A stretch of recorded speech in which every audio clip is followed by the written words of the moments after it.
नमस्कार दोस्तों, मैं आपका अपना फार्मासिस्ट चैनल में स्वागत करता हूं। मेरा नाम नवीन सक्सेना है और मैं एक रजिस्टर्ड फार्मासिस्ट हूं। सबसे पहले मैं आप सबको नए वर्ष की शुभकामनाएं देता हूं और आशा करता हूं ये वर्ष आप सबके लिए मंगलकारी होगा, शुभ होगा और आप सब हेल्दी रहेंगे, फिट रहेंगे। आज हम बात करेंगे डायबिटीज़, इंडिया में उसकी करंट सिचुएशन, उसके कुछ कॉम्प्लिकेशन और उससे कैसे बचा जा सकता है। जनरल भाषा में जो मैं आपको समझाना चाहता हूँ, डायबिटीज़ क्या है। जब डायबिटीज़ का शब्द हम सुनते हैं तो हमको लगता है अरे ये तो कुछ बहुत बड़ी बीमारी है या कुछ अलग से है। नॉर्मली क्या होता है, जब हमारे ब्लड में ब्लड ग्लूकोज का लेवल बढ़ जाता है, नॉर्मल में ग्लूकोज का लेवल जब बढ़ जाता है उसको डायबिटीज़ कहते हैं। ग्लूकोज हमारी बॉडी की रिक्वायरमेंट होती है, लेकिन उसको टिश्यू में या लीवर में स्टोर करके रखा जाता है और जब हमको ज़रूरत पड़ती है तो ग्लूकोज उपलब्ध होता है। लेकिन जब वो ग्लूकोज ब्लड में रहता है वो हमारे लिए नुकसान करता है और हमारे वाइटल ऑर्गन्स को भी डैमेज कर सकता है। तो ऐसी सिचुएशन जिसमें हमारी ब्लड में ग्लूकोज उपलब्ध रहता है उसको हम बोलते हैं डायबिटीज़।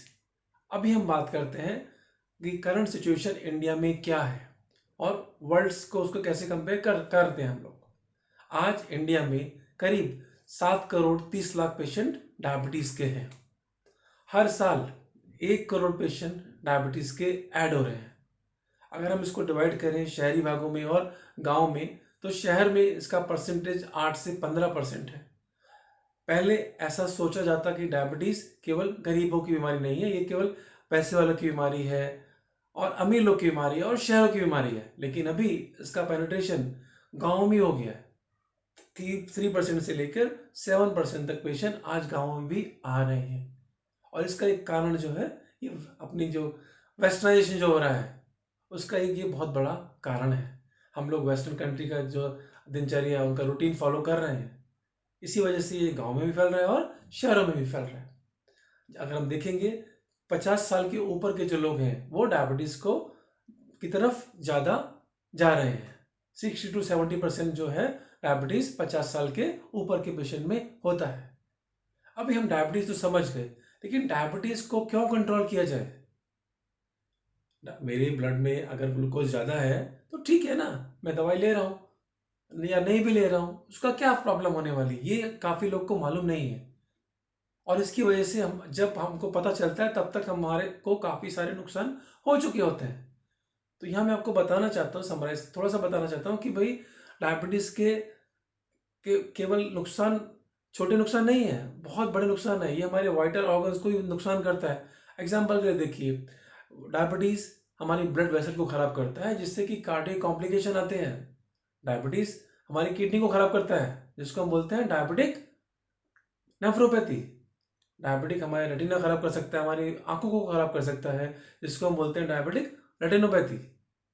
डायबिटिक पेशेंट को नर्व्स बहुत वीक हो जाती हैं, नर्व्स डैमेज हो जाती हैं, उसको बहुत सीवियर पेन होते हैं और उसकी वजह से उसको इस सिचुएशन क्या बोलते हैं, डायबिटिक न्यूरोपैथी। उसका विज़न बहुत कमज़ोर हो जाता है, वूंड हीलिंग बहुत स्लो हो जाती है डायबिटीज़ की वजह से। तो ये सब कॉम्प्लिकेशन है और धीरे धीरे बढ़ते बढ़ते बढ़ते ये पूरे ऑर्गन को डैमेज कर देते हैं और कुछ कारणों में कभी कभी पेशेंट की मौत भी हो जाती है।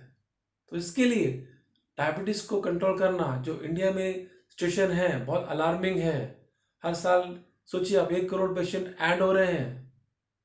तो इसके लिए बचाव अगर हो सकता है तो हमको बचाव करना चाहिए। और मैं आपको बताता हूँ, एश्योर करता हूँ कि अगर आप चाहेंगे तो आप डायबिटीज़ से बच भी सकते हैं। अभी मैं कुछ आपको तरीके बताना चाहता हूँ कैसे हम डायबिटीज़ से बच सकते हैं। देखिए, अभी हम बात करेंगे टाइप 2 डायबिटीज़ की, क्योंकि टाइप 1 डायबिटीज़ में क्या होता है, उसमें तो इंसुलिन बनता ही नहीं है, तो पेशेंट को इंसुलिन बाहर से देना ही पड़ता है। लेकिन टाइप 2 डायबिटीज़, जैसे मैंने आपको अपने अगले वीडियो में बताया था, दो तरह से हो सकता है। एक तो हेरिडिटी होती है। हेरिडिटी का मतलब आनुवंशिक, आपको अपने पेरेंट्स से डायबिटीज गिफ्ट के रूप में मिल सकता है। जैसे अगर आपके दोनों पेरेंट्स में से एक को डायबिटीज है तो आपको करीब 40% चांसेस है कि डायबिटीज होने का। और अगर आपके दोनों पेरेंट्स को है तो आपको 90 से लेकर 99% तक डायबिटीज होने का चांसेस है। तो अगर आपके पेरेंट्स में से एक को या दो को डायबिटीज है तो आपको बहुत सावधान रहना है। आपको तो सबसे ज्यादा प्रिकॉशन लेनी है, क्योंकि आप तो एकदम प्रोन है डायबिटीज, आपको हो ही सकता है अगर आप प्रिकॉशन नहीं लेंगे। अभी आपको इसमें क्या करना है, आपको अपना blood sugar level regularly check कराना है, क्योंकि आपको डायबिटीज होने के चांसेस बहुत ज़्यादा है। तो आप हमेशा एक रेगुलर इंटरवल पे 2 महीने में 3 महीने में अपना ब्लड शुगर लेवल चेक करते रहिए। आपको एक बहुत अच्छी हेल्दी डाइट लेनी है, जिसमें आपको लो शुगर, लो फैट, लो कार्बोहाइड्रेट, हाई प्रोटीन और हाई फाइबर रहेगा। और मैं आपको एक और सजेशन देना चाहता हूँ कि आप अगर अपने मील को छोटे छोटे मील में डिवाइड कर लीजिए। अगर आप दिन में 4 मील देते हैं तो उसको छोटे छोटे 8 मील में डिवाइड कर लीजिए। क्योंकि क्या होता है, जब हम एक ही बार हम ज़्यादा खाना लेते हैं तो ग्लूकोज ज़्यादा बनता है और उसको कन्वर्ट करने के लिए, उसको यूज़ करने के लिए इंसुलिन की ज़्यादा मात्रा लगती है। अभी इंसुलिन क्या है इसको मैं आपको अपने अगले वीडियो में बताऊंगा, लेकिन अभी के लिए आपको अच्छा रहेगा कि आप अपने बड़े मील को स्मॉल मील में डाइवर्ट कर लीजिए। ये आपको वेट मैनेजमेंट में हेल्प करेगा और आपका ग्लूकोज लेवल भी बढ़ने नहीं देगा। आपको रेगुलर एक्सरसाइज करनी है, बहुत ज़रूरी है डायबिटिक पेशेंट के लिए या जो प्रोन है डायबिटीज़ के लिए।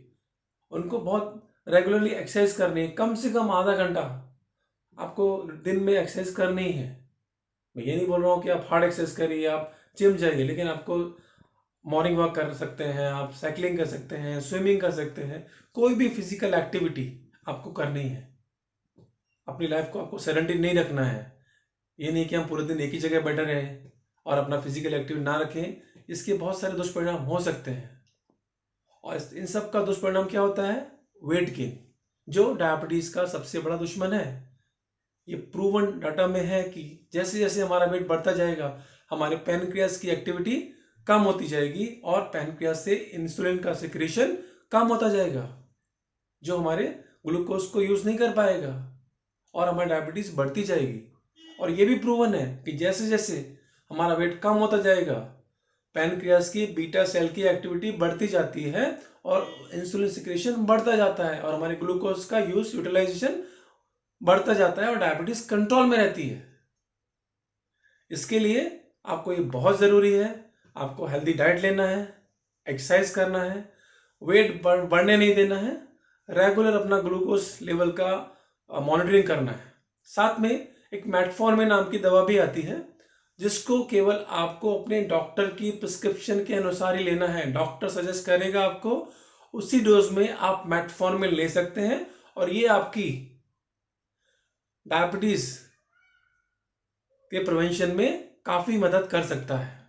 तो मैं यहाँ इसको समराइज करना चाहता हूँ मैं कि आप प्रिकॉशन क्या क्या लेंगे। आपको अपना रेगुलर ब्लड चेकअप कराना है, ब्लड चेकअप मतलब शुगर लेवल चेक करना है, आपको हेल्थी डाइट लेनी है, आपको रेगुलर एक्सरसाइज करनी है, अपना वेट बढ़ने नहीं देना है, अगर वेट बढ़ा है तो उसको कम करना है, और अगर डॉक्टर आपको सजेस्ट करता है तो मेटफॉर्मिन नाम की दवा, जो मार्केट में बहुत सारे ब्रांड में अवेलेबल है, जिसके बारे में मैं अपने नेक्स्ट वीडियो में डिस्कस करूंगा, वो आप ले सकते हैं। तो मैं आशा करता हूं ये वीडियो आपको पसंद आया होगा। अगर आपको ये वीडियो पसंद आया तो प्लीज़ आपका अपना फार्मासिस्ट को लाइक करिए, शेयर करिए और सब्सक्राइब करिए। धन्यवाद।